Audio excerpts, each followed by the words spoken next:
Vandag kyk ons verder na die gelykenis van die goeie herder. Ek wil graag môre voortgaan, maar kom ons kyk vandag na 'n paar aspekte van hierdie gelykenis. Wat is die dinge wat hier 'n baie belangrike rol speel om hierdie verhaal sy betekenis te gee? Die eerste ding wat ek sien is die kraal waarvan die Here Jesus praat. En ek dink nie ons kan dit sommer maar net so in die verbygaan aanvaar nie. Maar ek dink tog die Here Jesus wil iets vir ons sê. Dat die goeie herder sit sy skape in 'n kraal.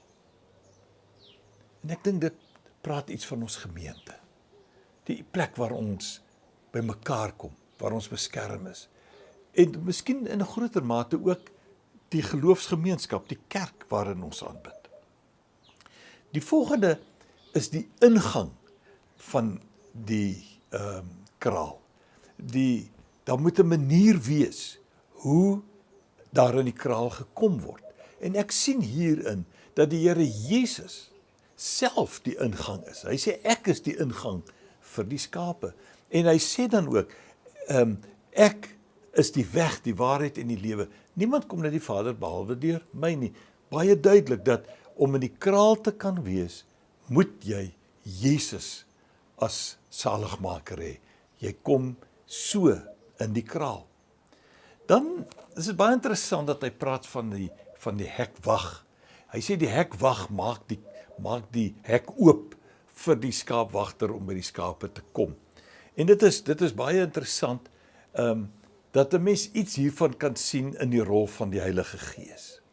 Die Here Jesus sê in Johannes 4 vers 23 tot 24 dat mense wat hom wil aanbid, met ander woorde mense wat werklik deel wil wees van die groep in die kraal, dit sal doen deur die Heilige Gees. En ek dink die rol van die Heilige Gees is hier baie belangrik om waardeur ons toegang kry en waardeur die goeie herder toegang kry tot die skape wanneer ons hom aanbid en dit dan deur die Heilige Gees doen. Ons sien dat die Here Jesus is deur die Heilige Gees selfs in die woestyn ingelei. So die Heilige Gees het 'n baie belangrike rol gespeel in die lewe van die Here en in sy bediening. Die herder uit die aard van die saak is self die Here Jesus. Hy is die een wat weet wat die herder moet doen. Hy is die een wat die kudde kan versorg. Hy weet waarom hulle heen te neem vir hulle kos. Maar dan is daar ook vreemdes. Nou hierdie vreemdes is nie noodwendig doelbewuste rowers nie, maar hy sê dat daar is vreemdes wat die skape nie so goed kan versorg soos die herder self nie. En in Handelinge 20 vers 30 sien ons, word daaroor ook gesê, uit julle eie geleedere sal daar mense na vore kom wat met leuns die gelowiges agter hulle aan probeer verlei. So daar is definitief hierdie element in die kraal kan daar rowers kom, ten minste vreemdelinge kom wat skade gaan berokken aan die kudde. En dan die praat hy ook van die huurling. Nou, ons kan maklik die huurling afskryf, maar die huurling is baie belangrik dat die herder kan skynbaar nie altyd daar wees nie en hy het iemand wat dit namens hom doen. En so sien ons dit vandag in die bediening. Ek en jy is soos huurlinge in diens van die Here om die skape te gaan bedien, soos wat die Here dit sou doen. So dis 'n wonderlike voorreg om dan 'n huurling te wees.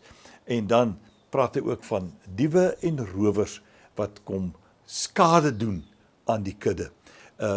Die woorde van Judas 4 sê, is my hier baie belangrik, waar hy sê, die rede hiervoor is dat sekere mense ongemerk hulle geleedere binne gedring het, goddelose mense, wie se veroordeling lank reeds vasstaan. Hulle misbruik die genade van God, hulle gebruik dit as dekmantel om losbandig te lewe en hulle verwerp ons enige meester en Here Jesus Christus. Wees versigtig vir diewe en rowers. Hulle klink miskien goed, maar hulle is gevaarlik. So die wonderlike verhaal van die herder met die kraal en die skape is 'n pragtige verhaal. Kom ons onthou dit ook in ons eie lewe. Mooi loop.